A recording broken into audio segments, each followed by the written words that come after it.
listen, one thing about this film, Deadpool, I don't necessarily understand the hype about it, even though it was a really good film. But the way that the hype is going for this film, I think Deadpool could be the reason why there is a boom again.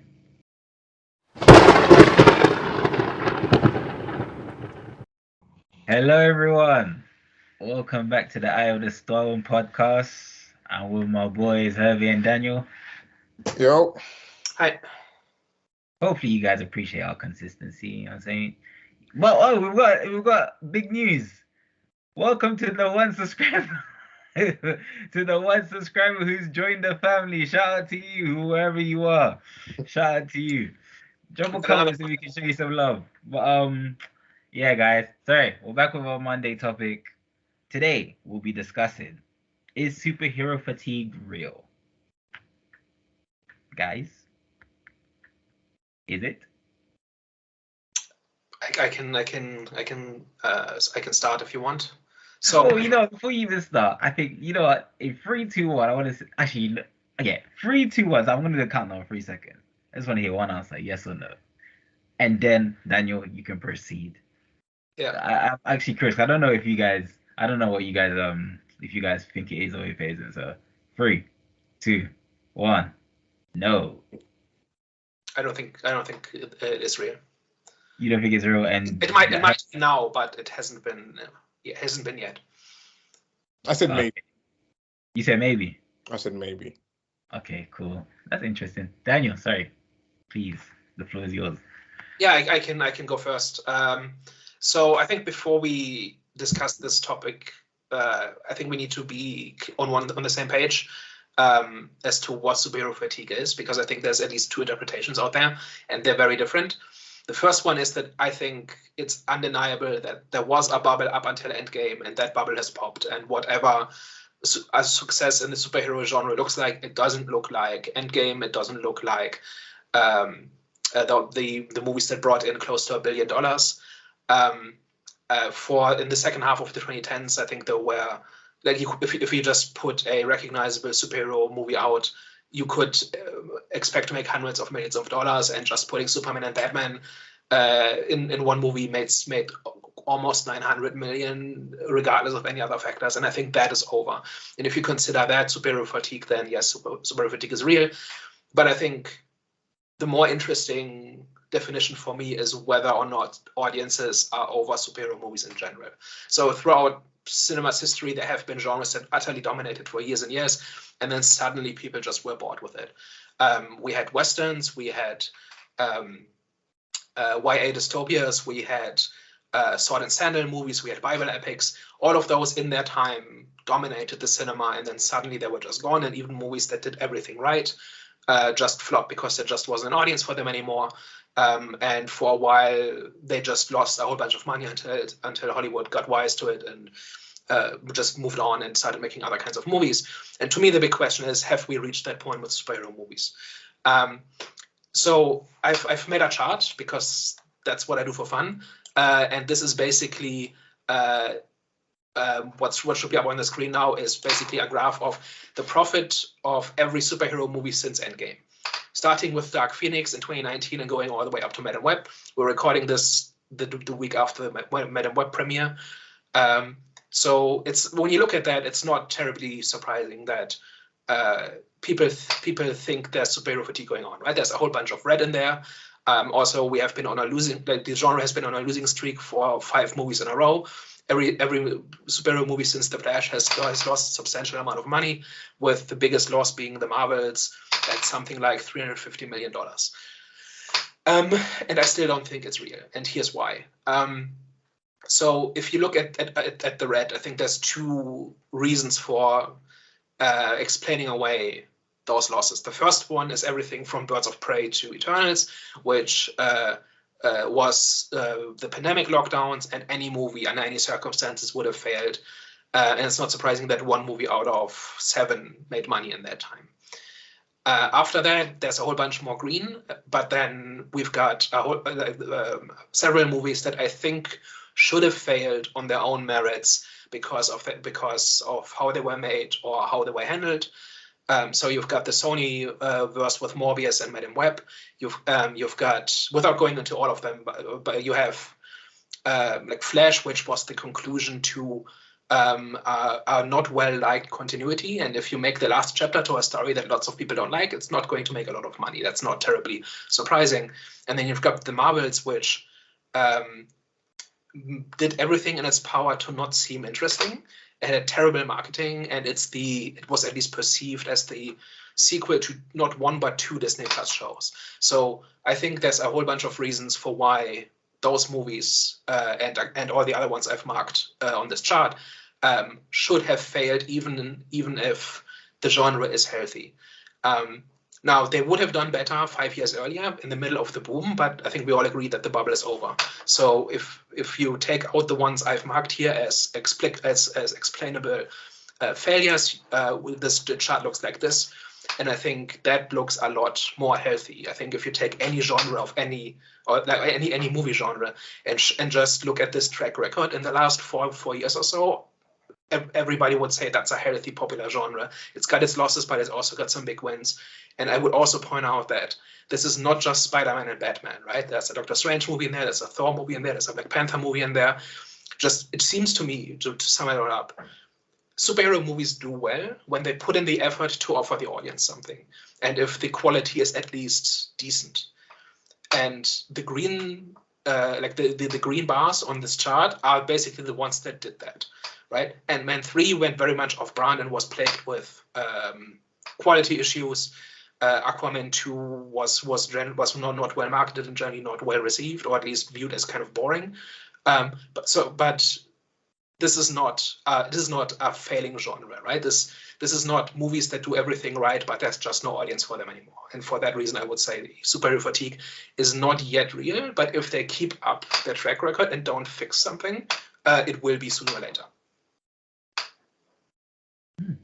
Question: do you feel that business decisions or business is the reason behind superhero fatigue even being a thing? For example, because obviously we've seen what's happening with Disney. I remember, I think it was the CEO, when the new CEO was coming in, he made a statement pretty much insinuating that the creatives are going to be given control. I don't know if he insinuated or if he actually just said it, is, the creatives are going to start taking control now. But that pretty much implied that, okay, for example, for a long time now, it was like business decisions, business execs who were making the creative decisions rather than the creatives. So do you think that could be a reason why? So I think any creative industry needs a balance between the business side and the creative side. If one of the two dominates, then the whole thing stops working as well, and that goes in both directions. And I think in the case of Disney and companies like them, the business side has been in complete control to the point of not having showrunners, of barely having scripts, of having constant rewrites and changes in creative directions during productions, things like that. And I think that contributes to the bad results, and if you have enough bad results, eventually people stop caring.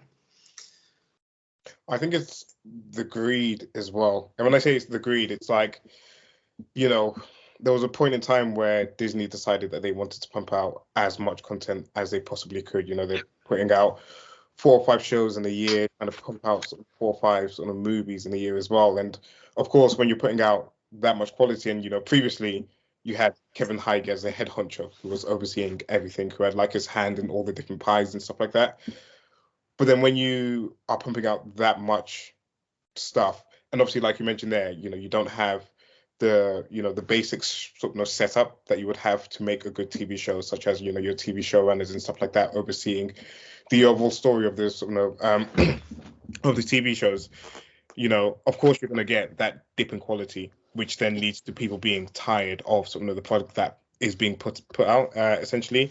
And you can even say the same for for the Sony movies. Like, Sony are chasing what Marvel had. Sony wants to be what Marvel is, essentially. So they're putting out they're literally going into their bag and they're trying to find all these obscure characters that no one really knows too much about, or apart from like Venom per se. No one really knows who like Madame Web is, unless you're like a hardcore comic fan. you know, of course you've maybe heard of like Kraven the Hunter, like here and there, stuff like that, but they're trying to like use these obscure characters to sort of pump out any type of movie and try to capitalize on the on the comic book movie sort of bubble that you said was there previously. You know, prior to Endgame, you could maybe put out these movies and maybe they would turn a profit, but post Endgame, you can't just be sort of turning out any old sort of Madam Web movie and expecting it to make money and not caring about sort of the quality of the product that you're actually giving to people as well. So I feel definitely yes, the execs, the bosses, the people that are sort of in control of these studios are definitely hurting and sort of causing a lot of the fatigue that people are feeling with sort of superhero movies. Yeah, and I think that explains a lot of the failures of the last couple of years. Like I tried to get excited about the Blue Beetle movie. I really did, and they just didn't give me anything. Like no hook, no trailer, no other aside from the effects looking kind of okay. There was nothing in there that grabbed my interest. And same with the Marvels, same with Black Adam.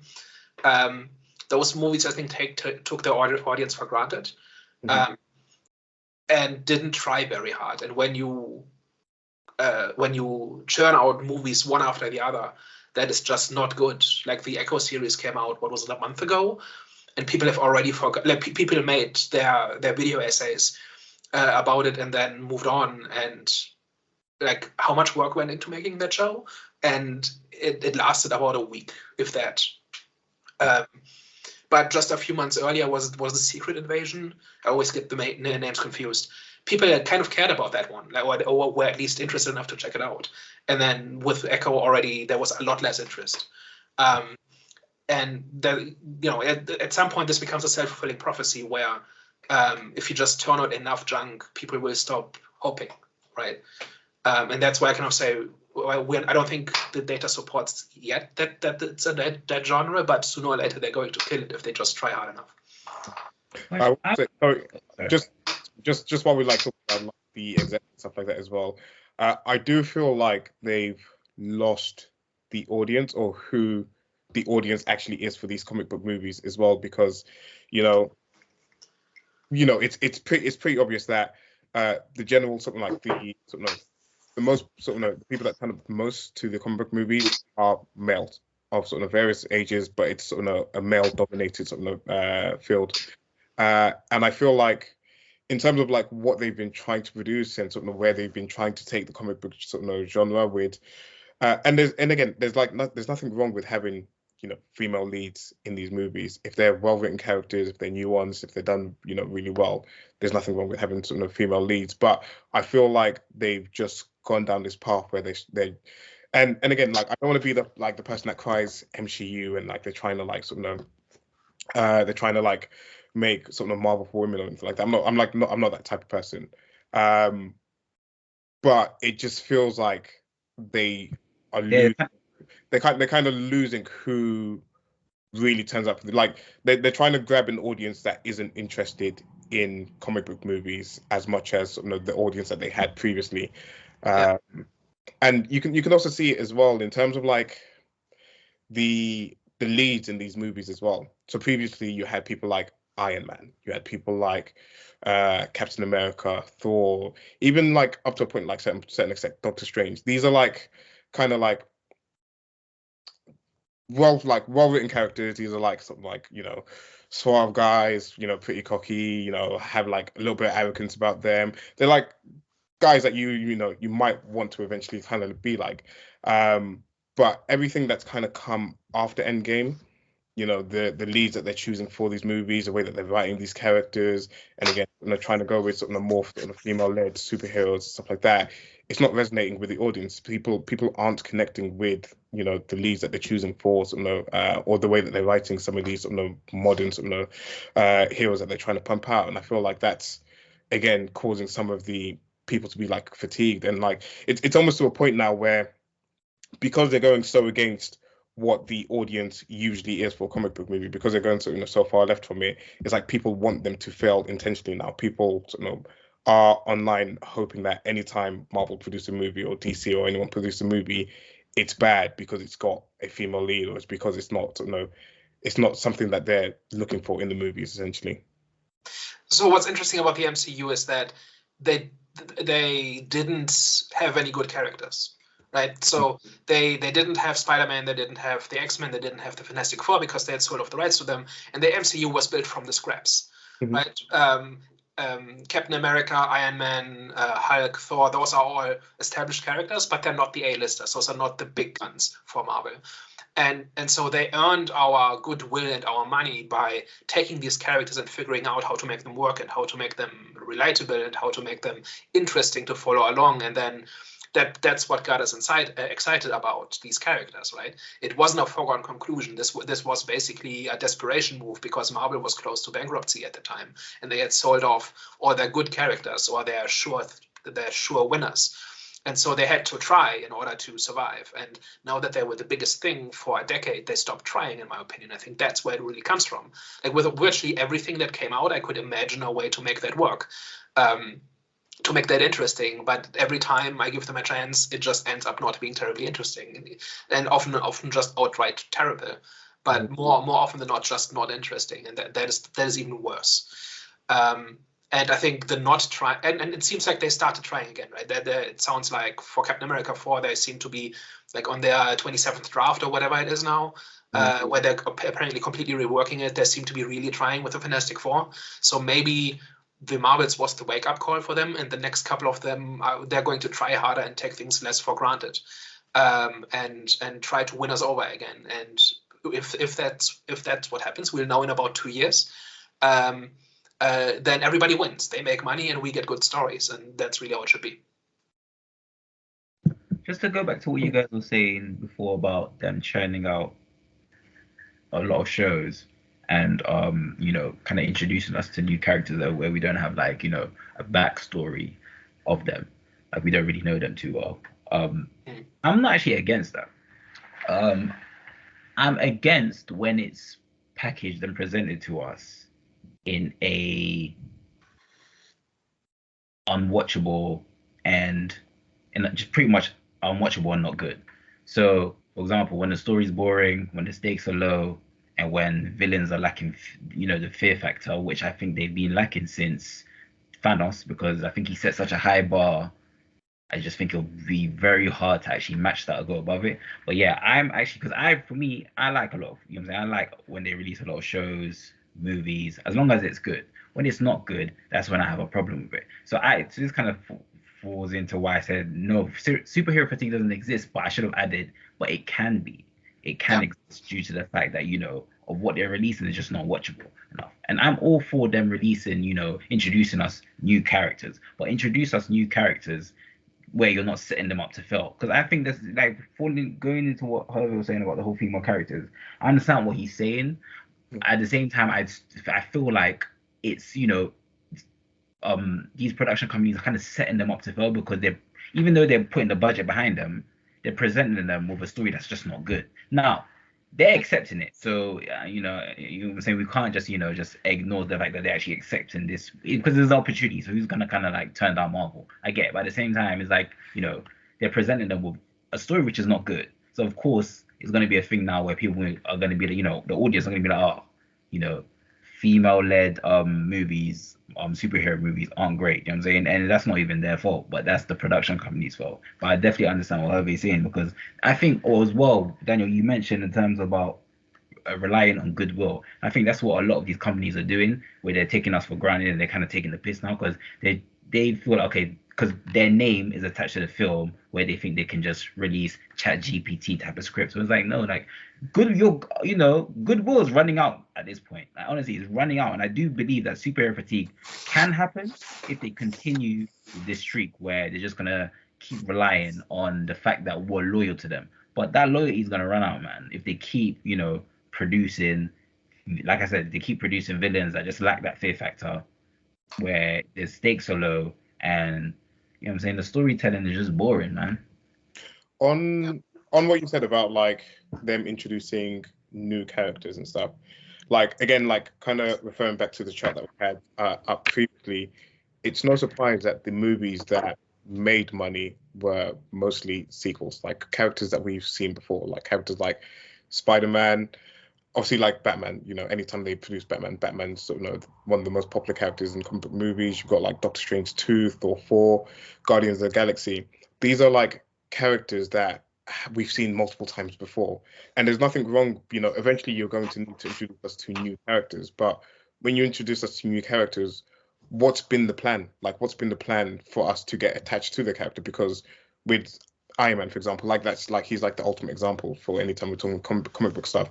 With Iron Man, we got Iron Man 1, we got Iron Man 2. We then seen him in the Avengers. We see him in Iron Man 3. We see him in Captain America: Civil War. We see him in the next Avengers movie and stuff like that. So you're building that connection with the character over over multiple movies. But then someone like Shang-Chi, like I didn't personally love the Shang-Chi movie. I think it's a cool movie. I didn't really like connect with him that well. But I know people. I've spoken to people that absolutely love that movie and that see it as one of their favorites of Marvel movies. We haven't seen Shang-Chi since. Like, he was teased to interact with Captain Marvel, to interact with like Hulk and stuff like that at the end of the movie.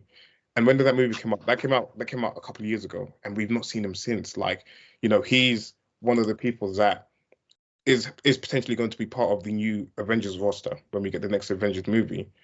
But we can't see him once, like maybe like 5 years ago, and he turns up and he's part of the Avengers in the next movie. Whereas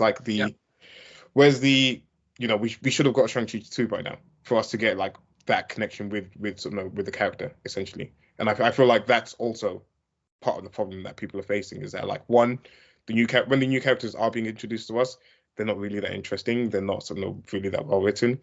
And secondly, they're not doing enough to then follow up to then make us, make the character stick in our minds. Because people would have watched the Shang-Chi movie, and then you can ask the casual moviegoer today, like, about Shang-Chi. They probably wouldn't tell you too much about him. They wouldn't really know that much. They wouldn't maybe remember too much about him. But we're talking about new characters and how there's just nothing to be excited about. And I think there's no guarantees. You just have to try and try your best coming up with characters that are interesting, and then try to sell us on them. And there's this big sense of kind of almost like with the Marvels, it felt like in the marketing there was the sense of entitlement, like we were just supposed to show up. And it didn't try very hard to explain to us why this movie is interesting, and why we should care. And that's not the only one. Like, Blue Beetle had the same problem.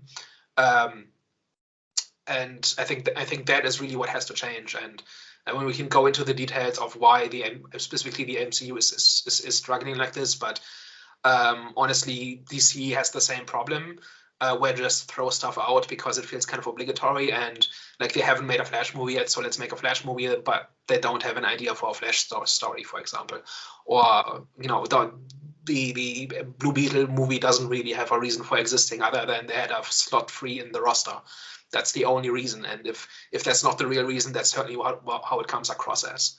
And that's what has to change, in my opinion. I think any genre, no matter how popular, and I think people do still care, because these movies do still make decent amount of money compared to other genres. Like, other genres would be happy to make $200-300 million. It's not enough if your budget is $200 million. Also, sorry, just to add to that, Deadpool is the most viewed trailer in 24 hours as well. It shows people want these movies. But anyways, go on. Yes, my main argument for why superhero fatigue is not real. People care about Madame Web. Like, if superhero fatigue was really real, then Madame Web would have come out and nobody would have paid attention. Because if something comes out in a genre I don't care about, I don't talk about it, and I certainly don't make podcasts about it. And the fact that people are still talking about it, and it's the big, like this week, it's the big topic, means that it's on some level people kind of still want it to be good, and would want this movie to return to form. Sorry. No, I know I made my point. Go ahead. No, I agree. And just to kind of go back on your point in terms of them just, releasing movies where we don't resonate with. Because like I said, they have that experimental approach where they're just trying to find that one big hit where they don't even have like a story in motion or in their works and their plans for that character. So I think what they're trying to do, for example, is like, what they did with Marvel did with Iron Man. When they dropped Iron Man, it was like, oh crap, this is a big hit. Cool. So I think, with Iron Man, was there like a plan, like as in like they already had? No. Oh, so that was just something. It's basically improved. Okay. Large sections of it are improvised because they barely knew what they were doing, and it's a miracle that a coherent movie came out the other end. But it worked, and that's why we cared. Exactly, and I think that's what they're trying to do again, especially like with DC. Like they're trying to mimic that. They're trying to find that one big thing, that one big superhero that people will resonate with. But that's not the way forward. Just plan a story for one character. If it flops, it flops. You know what I'm saying?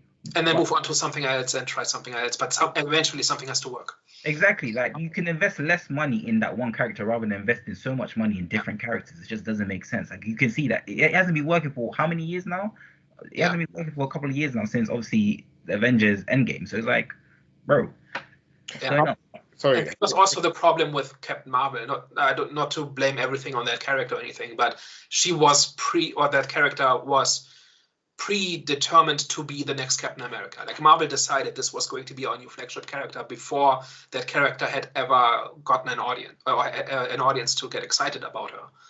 That's exactly backwards, and that's exactly the sense of entitlement again, where they think they can just decide to make $1 billion movie. You know, you have to put in the work first, and then you have to everything has to go right, and then you have to get lucky.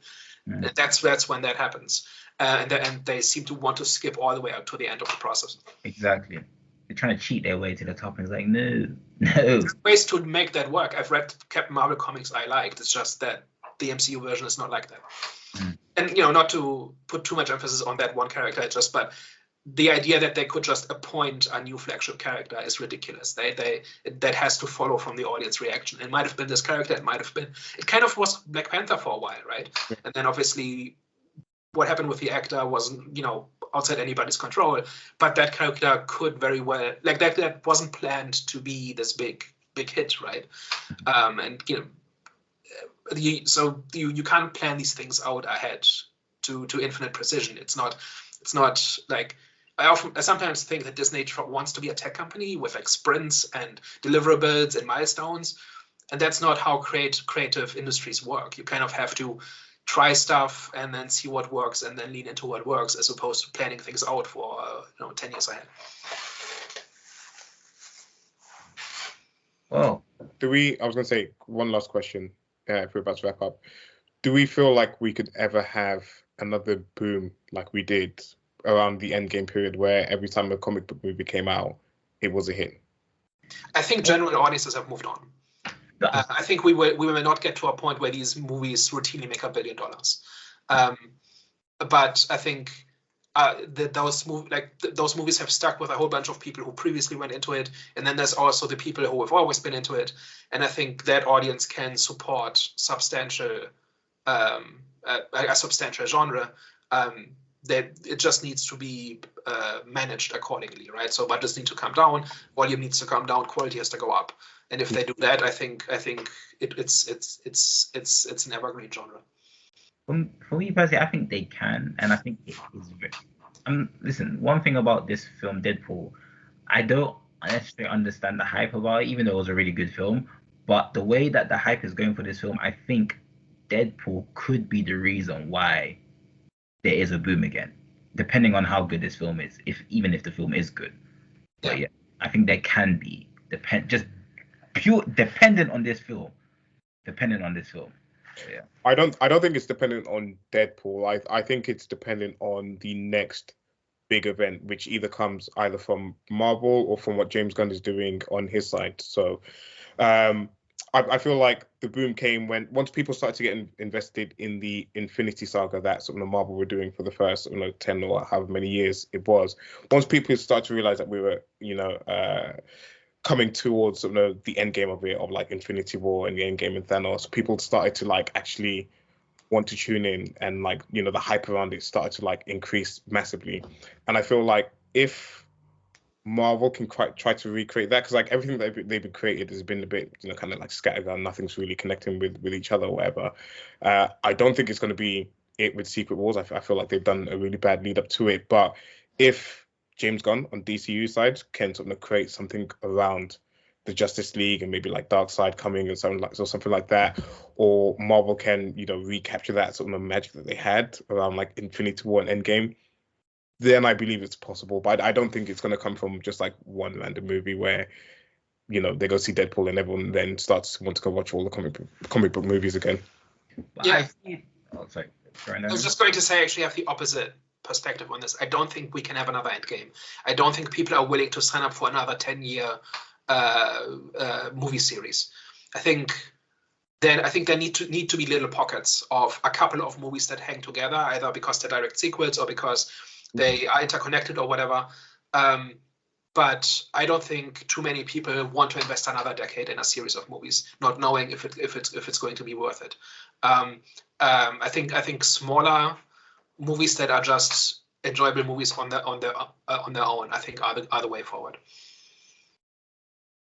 And they can be part of a bigger continuity, but the movie has to be good on its own. It can't be, it'll give us another 3 or 4 movies, and then it will be worth it. We promise that. I think that is over. Oh no, like I mean, but Marvel didn't do that, to be honest. Like everything leading up to Infinity War and Endgame was great movies. You had like Guardians of the Galaxy in there. You had like Black Panther. You had Captain America: Civil War. These were all like great standalone movies which continue the continuity of the MCU. Thor, like Ragnarok and stuff like that. Those were all like good standalone movies that continue the story. And I feel like I understand what you're saying. Like the movies do have to stand on its own. Like all the movies have to stand on its own, and you know that's got a lot to do with, again, the writers, but I think more so the Marvel execs. Not the Marvel execs, not just them, but like the movie execs in terms of like them wanting to always reference a different movie. Like we'll get onto it on the Madam Web review where they're constantly trying to reference other movies and stuff like that, which is just not needed. Just write a good like movie or whatever. But I feel like if we can get, you know, a build up of good, solid movies that like are they're not telling a continuous story. They're like their own standalone, but it's building the wider universe, which then accumulates to, you know, a big threat that's gonna sort of know that needs everyone to get involved. Then I feel like we can sort of get there again. I feel we can have like another major event. Hopefully, I'm hoping for it. Yeah, maybe a 3 or 4 movie event as opposed to a 10-year event. Yeah, I don't think a 10-year event. And to be honest though, I don't think people were on board the sort of Marvel train from the very get-go. To be honest, no. I don't think, like, you know, people started jumping on at various points, and then once they realized it was good, they then had to go back and, like, you know, watch the sort of previous movies that came before it. Yeah, but they also watched Iron Man 2, Thor 2, movies like that. They're just not that great, but they were still good enough, and they were flanked by better movies that dragged them up. Yeah. And I think those are the kinds of movies that we're now starting to see fail, as opposed to everything, like the difference between big successes and small successes. Yeah.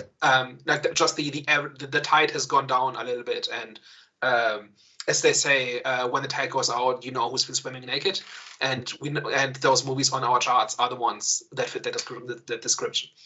Yeah. Thor 2 wasn't a bad movie. In defense of Thor 2, not a bad movie. Yeah, I mean, but generally not as well regarded as the others. Yeah. Like if you ask people to list the worst MCU movies, Iron Man 2 and Thor 2 are very high up on the list. Hey, Thor 2's not that down. Yeah, not for me, but yeah. Yeah.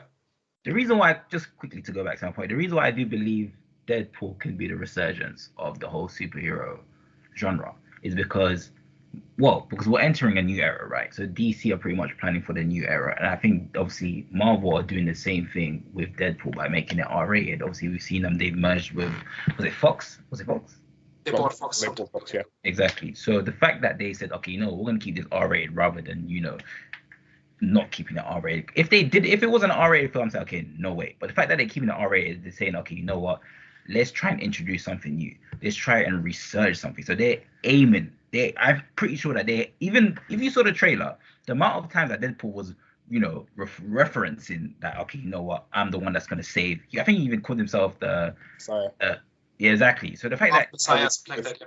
Exactly. Marvel Jesus, that's why he calls himself. Exactly. So I'm sure they're putting their money and their hopes in that. Okay, this film is going to be the film that get people, you know, not back into cinema, but back, you know, having a good feeling about watching Marvel movies again. And also I think they're gonna keep Blade R-rated too. So you can see that they're trying a new approach. They're trying to trigger some sort of resurgence. Now, So I honestly, if Deadpool's a bad movie, it's not happening. There's no resurgence. But I honestly believe if Deadpool is a good movie, then there is a chance that people say, okay, you know what? There's some hope. If there's some hope, then, you know, let's give the next movie that they drop a shot. Because I think they only releasing, how many movies are releasing this year, Marvel? 1 this year and 2 next year.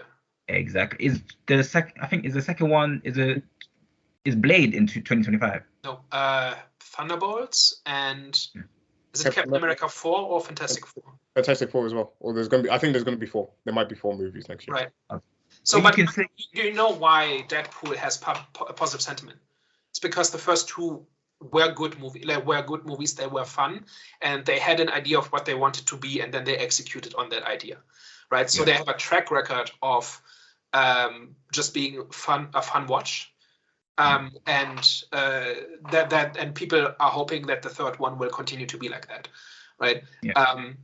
But I think Marvel's executive decision to keep it R-rated shows the fan. Well, I think their hopes were to show the fans that okay, look, we are trying to show you guys that we're trying to change and we're giving you lot something new. We're giving you well, not new because obviously Deadpool, like you said, is already 2 movies, but Disney's approach is new. They're trying to move It into shows that. they're willing to innovate, right? Because it's not exactly like all the other ones, and that could be desperation or that could be a change of heart, and I hope it's the latter.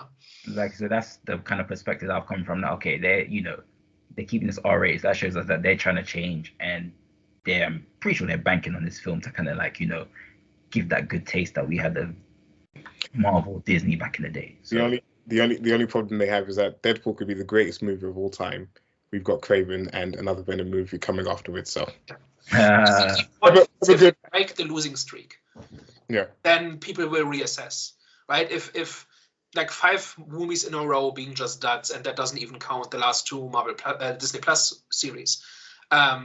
If that grows to 6, 7, 8 movies, at some point people will give up. But if the Deadpool movie breaks that streak and is actually a proper movie and fun, and has quality, then that will break. That will kind of reset expectations again, and after that, they have to keep making good ones. But it will change the perception, in my opinion.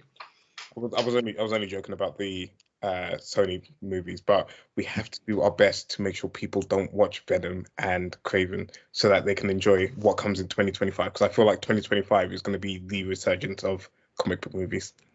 Just ignore Craven. It could be. What the I think the big point of no return is if Superman Legacy is no good. If that is not a substantial improvement on what came before, and not only is a decent watch, but also has a vision and has a story to tell, then it's in trouble. Like if that basically means no DC movies for another decade, probably. In James Gunn we trust. And he has a good track record with character-focused superhero movies, so there's every reason to be cautiously optimistic. But they have to deliver, right? Like we don't owe them anything. Yeah. Well, it looks like we can kind of end it there, guys. Thank you very much. With vague threats towards James Gunn. Yeah. Well, guys, thank you for watching. Javier, do you wanna, Yeah. Don't forget to. I'm still laughing at his joke. Don't forget to like, share, and subscribe. Yeah. Hi, guys. Thank you very much. We'll see you next week. Ciao. Bye-bye.